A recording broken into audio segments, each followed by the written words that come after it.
दोस्तों, हम हर हफ्ते बड़ी मेहनत से आपके लिए एक दिल दहला देने वाली एनिमेटेड हॉरर स्टोरी बनाते हैं। तो अगर आप हमारी यानी खूनी मंडे चैनल की कहानियां एंजॉय कर रहे हैं तो हमारे चैनल को सब्सक्राइब कीजिए और हमारी लेटेस्ट वीडियोस की नोटिफिकेशन के लिए बेल आइकन दबाना मत भूलना।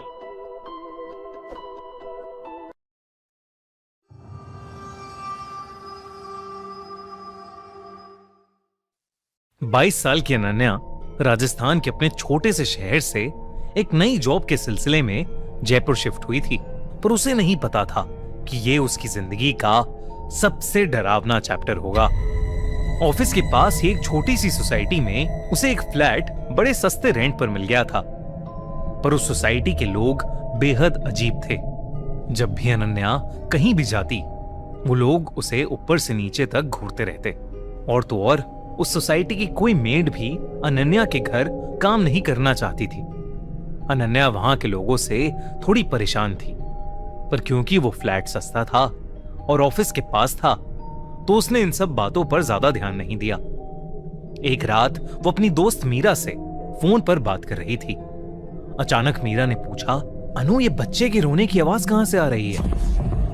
अनन्या कुछ पलों के लिए चुप होकर आवाज सुनने की कोशिश करने लगी, लेकिन उसे कोई आवाज नहीं आ रही थी।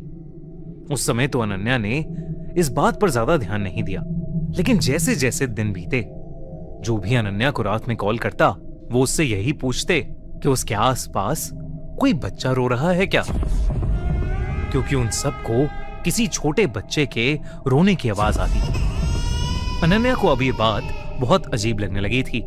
फिर एक रात कुछ ऐसा हुआ जिसने अनन्या को बुरी तरह डरा दिया। उस रात अनन्या गहरी नींद में सो रही थी। रात के करीब 1 बज रहे थे, तभी उसे किसी छोटे से बच्चे की जोर जोर से रोने की आवाज आई, जिससे उसकी नींद टूट गई। पर जैसे ही उसने आंखें खोली, वो आवाज बंद हो गई। अनन्या ने चिल्लाकर पूछा, कौन है? कोई जवाब नहीं आया। फिर अचानक से एक धीमी सी हंसी की आवाज आई, जैसे कोई अनन्या का मजाक बना रहा हो। अनन्या ने उस आवाज की तरफ देखा तो वो चौंक उठी। उसने देखा कि कोई बहुत छोटा सा बच्चा उसके कमरे के दरवाजे के पीछे छुपा बैठा है। अनन्या ने जैसे ही उसकी तरफ देखा, वो बाहर भागा। अनन्या उसके पीछे भागी, पर उससे अपने फ्लैट में कोई भी नहीं मिला। पर जब वो अपने कमरे में आई, तो उसके कमरे के शीशे पर किसी छोटे से बच्चे के हाथों के लाल निशान थे। और जब उसने ध्यान से देखा, तो वो लाल रंग खून का था।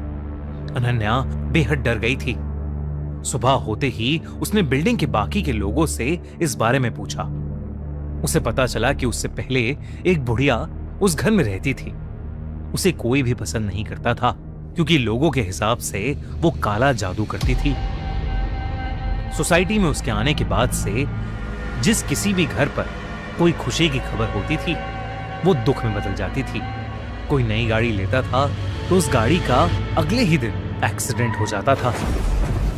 किसी को जॉब में प्रमोशन मिलता तो उसकी तबीयत इतनी खराब हो जाती कि उसे जॉब ही छोड़नी पड़ती थी। और तो और वो बुढ़िया बिना बताए लोगों के घर से उनके छोटे छोटे बच्चे ले जाती थी और उनके साथ अजीबोगरीब बातें करती थी। कई बार तो बच्चे उसके घर में सोते हुए मिलते थे, जैसे शायद उसने बच्चों को नींद या बेहोशी की दवा खिलाई हो। सोसाइटी वाले उससे बहुत परेशान हो गए थे। सोसाइटी के सेक्रेटरी ने उससे लड़ाई भी की, लेकिन उस पर कोई असर नहीं हुआ। और एक बार तो किसी ने उसे पास के कब्रिस्तान से एक कब्र से कोई डेड बॉडी निकालते देखा, जिसे वो बाद में अपने घर ले गई।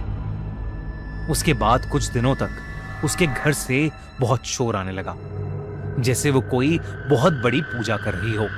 और फिर एक सुबह उनकी सोसाइटी के सेक्रेटरी का सर काटकर मर्डर कर दिया था।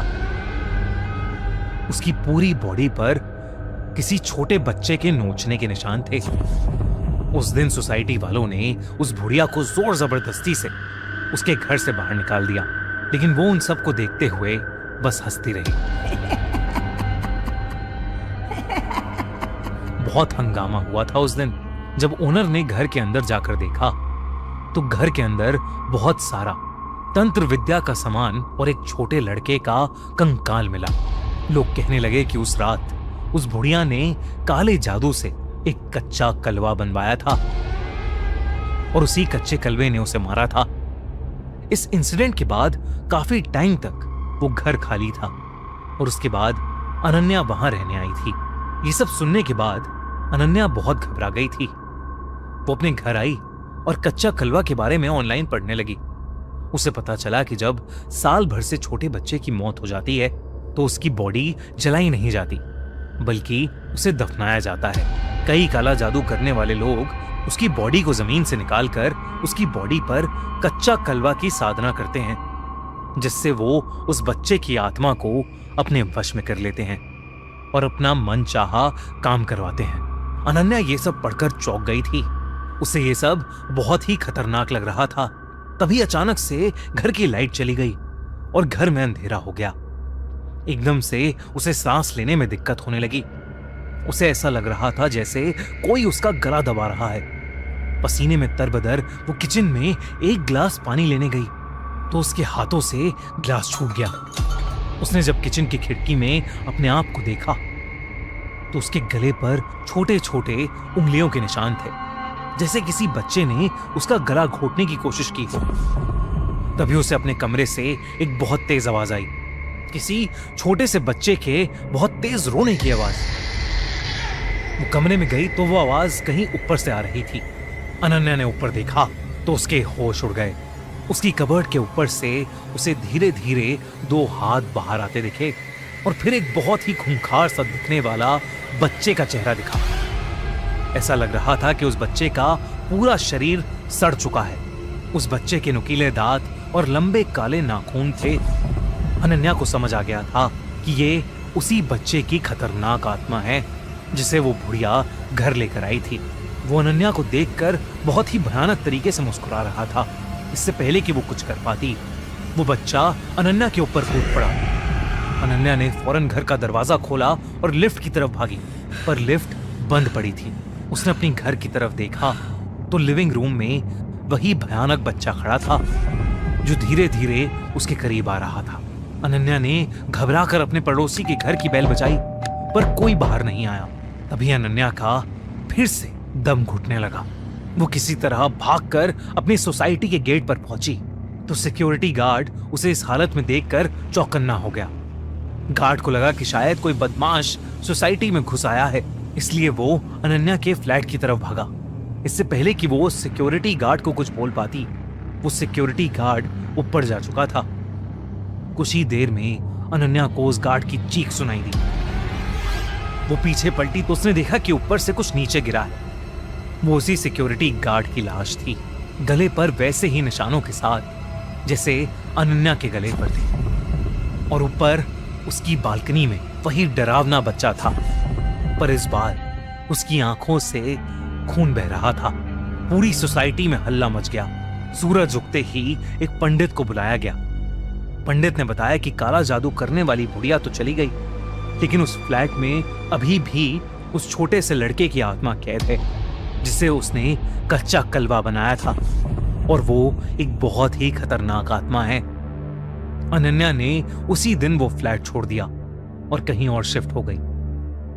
आज उस फ्लैट को हमेशा हमेशा के लिए बंद कर दिया गया है। अनन्या को फिर कभी वो बच्चा नहीं दिखा, लेकिन आज भी वो किसी छोटे से बच्चे के रोने की आवाज से बेहद डर जाती है।